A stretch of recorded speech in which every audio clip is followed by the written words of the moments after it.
Hi, everyone. I am so psyched to be here with you on our Thursday trainings. Okay, my computer is so weird. It like tells me that I'm streaming. I don't know. Hopefully I'm streaming right now. Cool. All right. So today's live is going to be on it's going to be on reclaiming our identity after a toxic relationship. And I'm so excited to have this training with you all today because typically, if we have gotten into our toxic relationships before, especially narcissistic relationships, chances are we didn't have much of an identity to start with. And I say that because when I talk to women who struggle with codependency or have had toxic relationships, what happens is they literally tell me they don't know what they like. They don't know what they don't like. They aren't aware of their needs. They don't know who they are. And so we people please. We don't speak up for our wants and needs. We struggle to be alone, and we really, truly don't know who we are. We've been conforming to who everyone else wants us to be, and we say yes when we really mean no. We become literally chameleons, just conforming and making everyone else happy but ourselves. And I remember one of my girlfriends and we used to pride ourselves in being chameleons. We're like, oh, we can fit in with like just about anybody. And the thing is, like, we aren't meant to do that. If everyone likes you, it means you're not being your authentic self. And it's okay that people don't like you. So we have to have an identity to come back to. And if we don't have an identity to begin with, this is a really amazing opportunity for us to create the identity that we want, right? And so, when we don't have an identity, when we've grown up in homes where we weren't encouraged to be ourselves, or we had to put everyone else's needs ahead of our own because that was the way that we earned love, or it wasn't safe for us to just be who we were. I know that I can certainly resonate with that. I really struggled when I was younger. Like, who I was not who my parents wanted me to be.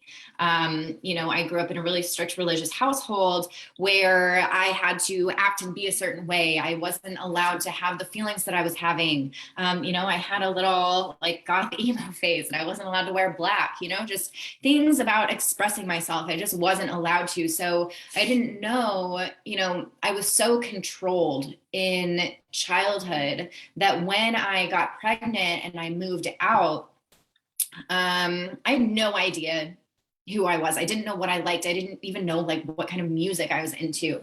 I really had never took time to figure myself out. And that,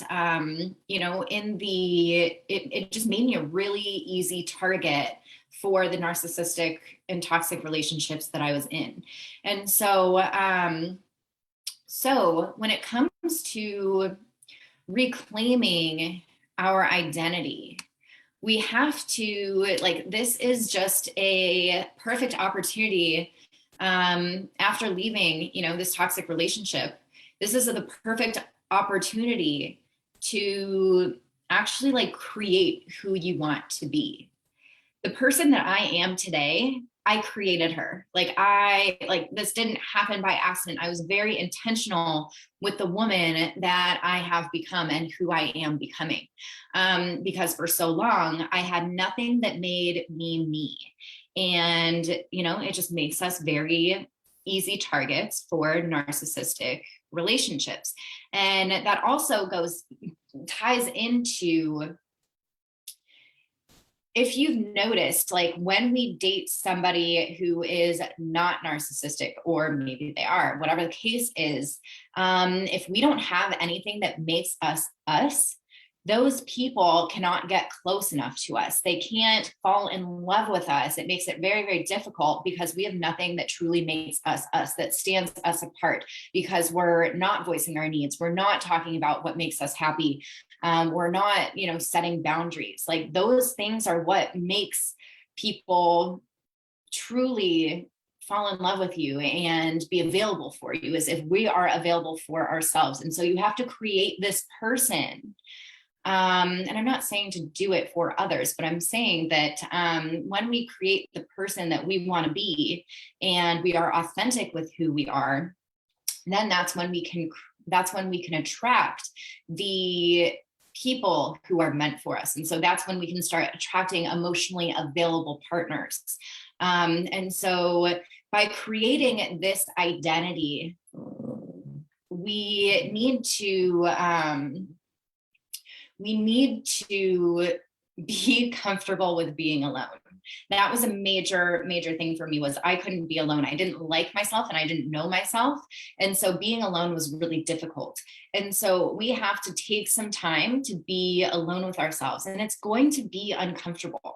It's not going to be fun in the beginning. It's going to be kind of scary in the beginning because we haven't really been left to be alone before, alone with our thoughts, alone with being bored. Right? And so this is a great opportunity for you to be comfortable, start getting comfortable with being alone. And once you're able to start being alone with yourself, you get to ask yourself, what do you want?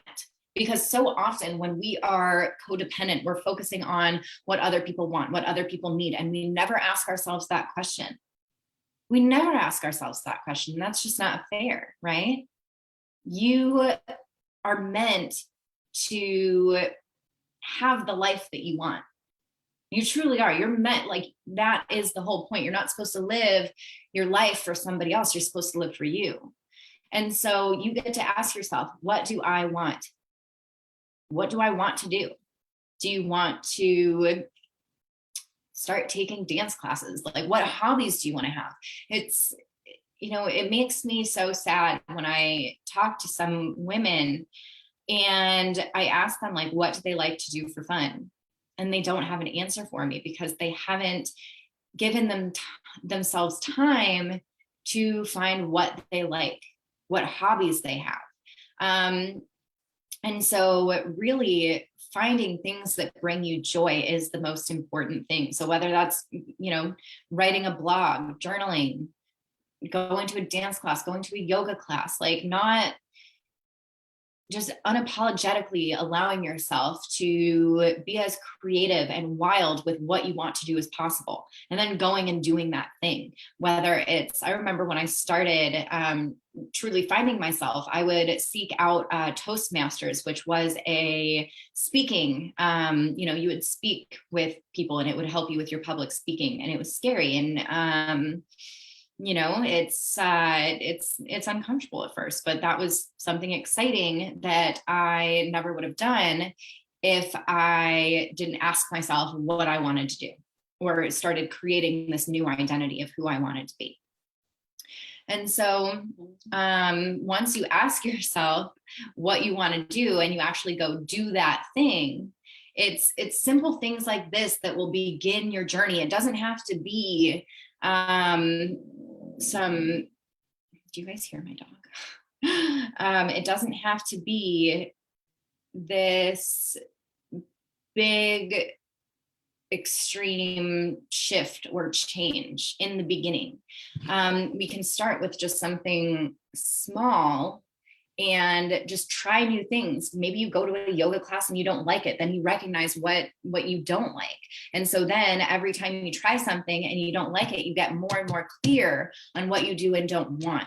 This life is all about trial and error, figuring yourself out. And you have time to figure yourself out if you allow yourself to be alone. Being alone is hard, especially when we have been codependent for so long, or we've been avoiding ourselves. But it's truly, imagine if you are constantly doing things for other people, you're constantly busy, you're making yourself busy. You have no idea who you are without all of those things clouding that. And so a lot of the things that you're probably doing that are keeping you busy may not even be bringing you joy. So I'm wondering if this resonates with any of you who are going through that. And so that's how you reclaim your identity, is you actually create the identity that you want to have. You get to ask yourself, who do I want to be? How do I want to think? What do I want to be doing in my free time? What kind of people do I want to be hanging out with? Um, it all starts with just asking yourself these simple questions, and every day making a step towards that. So if you want to be somebody that has joy and smiles all the time, you start doing things that make you happy, whether that is going to get a latte in the morning or watching funny YouTube videos. Simple things like that can really make a difference in creating and reclaiming your identity, figuring out who you are. So I hope that was helpful for you all. I know that this is something that I struggled with for a really long time. So I hope that that was helpful, and I'd love to hear your takeaways in the comments below. All right, bye everyone.